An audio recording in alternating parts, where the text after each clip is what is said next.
నేను డబ్బులు ఇచ్చినట్టే ఉంటది. సార్ మూర్తి గారు నన్ను ఈ సినిమాలో ఈషా తంతది, మీరు ఎంజాయ్ చేస్తారు పక్కా. అది కాకుండా మేజర్‌గా ఏంది అంటే ఒక్కసారి అంటే కొట్టండి ప్లీజ్. Scene recreation. ఓకే.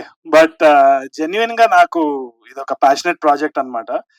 చాలా మందికి అదృష్టం ఉండాలి to act and to transport life. అంటే ఇప్పుడు బేసిక్ ఒక సినిమా జర్నీ ఎట్లుంటదంటే మనకొక అవకాశం దొరుకుతది ఇంకో లైఫ్ లివ్ చేయడానికి. అంటే ఆ కల్చర్ అనేది మనకు అర్థమవుతూ ఉంటది. కొత్త మనుషులను కలుస్తాం.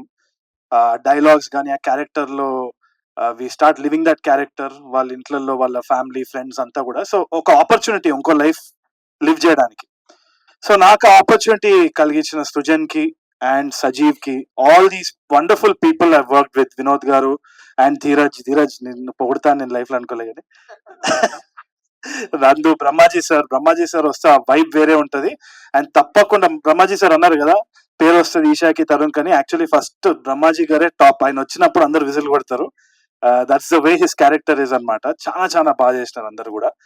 ఒకటి ఏంది అంటే మనం అర్థం చేసుకోవాల్సింది ఏంటి అంటే డెఫినెట్లీ ఒక కామెంట్ అయితే ఉంది, ఇది రీమేక్ మళ్ళీ ఎందుకు చూడాలి అన్నది. So let's address that first.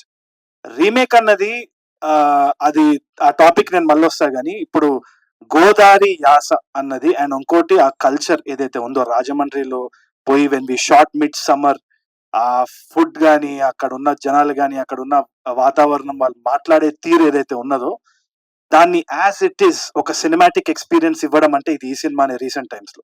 నేను గ్యారంటీ చెప్తున్నాను. అండ్ అది మనము ట్రాన్స్పోర్ట్ చేస్తున్నాము చాలా మందికి. ఇప్పుడు నేను దానికి ఒకటే ఒక రీజన్ చెప్తున్నాను. Why should we watch it అన్నప్పుడు, విజయం సూపరం పౌర్ణ్యమా ఏదో మలయాళం సినిమా వచ్చింది, మీకు తెలుసో తెలీదు. 100 రోజులు ఆడింది ఆ సినిమా. 100 రోజులు ఆడింది, ఎన్నో అవార్డ్స్ వచ్చింది.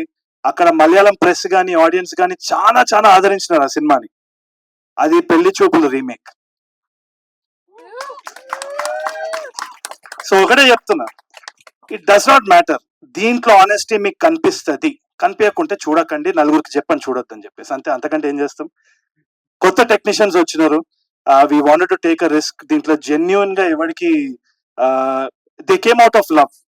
ఆ సినిమా అంటే ఇష్టము, ఈ క్యారెక్టర్ చేయాలని ఒక ప్యాషన్, అంత తప్పితే ఎటువంటి వేరే ఆలోచన లేకుండా. సృజన్ కి కావాలంటే వేరే ఎవరో హీరో డేట్స్ తీసుకొని ఏదో ఒకటి చేయొచ్చు ప్రాఫిటబుల్ గా. అంటే ఆన్ ద టేబుల్ ప్రాఫిట్స్ గురించి మాట్లాడుతున్నా. కానీ ఇంత రిస్క్ చేయడంలో ఎందుకు ఏముంది అంటే, అది సినిమా చూసిన తర్వాత మీకు తప్పకుండా తెలుస్తుంది అనేసి నేను అనుకుంటున్నా. It's full of heart. So తప్పు జరిగే సమస్య లేదని నేను అనుకుంటున్నా. Apart from that I'd like to thank everyone. మళ్ళీ ట్రైలర్ లాంచ్ అప్పుడు మాట్లాడుకుందాం. Thank you. సూపర్ అండి, thank you. Like, share and subscribe LG TV. Thank you. LG టీవీకి లైక్, షేర్, సబ్స్క్రైబ్ చేయండి. Please like, share and subscribe to LG TV. Like, share, subscribe LG TV. Please subscribe to LG TV. Like, share, subscribe LG TV. Subscribe LG TV. Guys, please do subscribe LG TV. Have a good day. Thank you.